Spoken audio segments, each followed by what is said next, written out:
Magandang araw mga guys, may bago na naman tayong i-review na bike dito sa Supreme Bike PH Cubao. Ang Jamis Bike Renegade A1 Alloy Gravel Bike na napaka-solid at pwede rin pang touring. Kaya tara, review na natin yan. Umpisahan nga natin sa kanyang frame. Ang frame nga pala nito is made from alloy na 6061 ni Jamis. Hindi pa siya naka-internal, kaya all goods na all goods talaga to, pang touring tapos pang gravel. Ang advantage nga pala ng ganyang setup na hindi siya naka-integrated, lalo na pag ginawa nyo tong touring, is napakadali niya lang i-maintenance. Kasi syempre ituturing nyo yan, mas mapapadali ang pagpalit ng kanyang cable, lalo na pag nasa gitna kayo ng kawalan. Check naman natin ang front part ng bike. So ito nga pala is quick release at naka Tektro disc brake at naka-mechanical pa. No worries naman kapag mechanical lang isang bisikleta dahil malakas pa rin naman yung kanyang kapit sa mga trail at sa mga kalsada, kaya wala dapat tayong pag-alala. Sa kanyang fork naman guys, ito ay alloy din. At ang kagandahan dito is touring ready na. Pwede mo na siya lagyan ng touring luggage rack na magagamit mo sa iyong touring adventure. Ang ginamit nga pala nitong mga kable guys is Jaguar na napakatibay at subok na.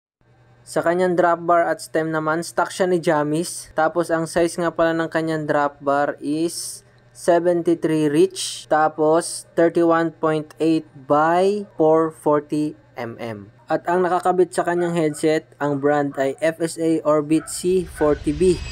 Dito naman tayo dumako sa kanyang STI. Ang STI nga pala nito is Claris ni Shimano. At ang kanyang preno is Tektro. Sa kanyang crankset naman guys, siya ay naka FSA Vero na naka 50-34 teeth at 170mm yung haba ng kanyang crank arm. Tapos ang kanyang bottom bracket is FSA Sealed Cartridge na naka 68 by 110.5mm. At saka wala siyang kasamang pedal. So kayo na bahala kung ano yung gusto nyong ilagay na pedal. At sa kanyang RD naman guys, ito ay naka Shimano Claris RD R200 GS. Tapos ang kanyang shift lever din, ganun din, naka ST R2200 na dual control STI na naka 16 speed. At ang kanyang chain is KMC Z8. At tapos ang kanyang cassette naman is Shimano HG41 8-speed na naka 11-34 teeth.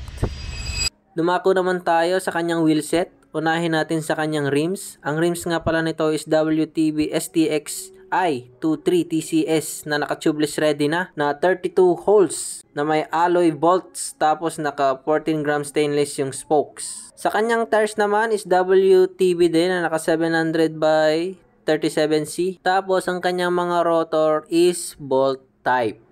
Ang size nga pala ng seat post nito is 27.2. Tapos ang kanyang saddle is stock ni Jamis. Tapos naka bolt type din yung kanyang release. At ang price nga pala ng Jamis Bike Renegade A1 Alloy Gravel Bike, ang price niya sa Supreme Bike PH is 48,000 at size 48. Swak na swak to sa mga 5'3". Sa conclusion naman ng bike na to guys, overall, maganda siya. Sa brand niya, all goods na all goods. US brand kasi siya, pero binild siya dito sa Taiwan and China. Sa kanyang quality naman guys, syempre pag si Jamis gumawa, magandang maganda yan. Sa group set naman niya, konting upgrade lang siguro kung gagawin nyo siyang hydraulic kasi siya ay naka-mechanical. Siguro upgrade lang ng konti ng hydraulic para mas makapit yung kanyang preno. Sa kanyang price naman guys, saktuhan lang naman yung price niya. Meron namang mga ibang option ng mga gravel bike na mas mababa pa. Pero dito kasi, sa brand kayo magkakatalo. Si Jamis kasi is mas branded siya, no? Kung di naman kayo maarte, may mga iba-ibang option naman ng mga gravel bike. Pero syempre, itong bike na to is ginawa ni Jamis para magkaroon ng option ang mga tao.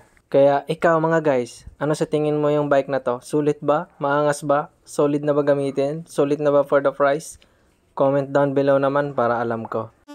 Dito ko natatapusin ang video na to. Maraming salamat sa panonood ng aking bike review dito sa Supreme Bike.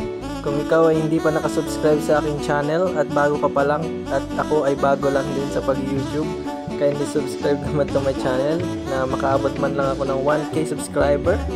Kaya maraming salamat sa panonood and God bless you all. See you in my next vlog.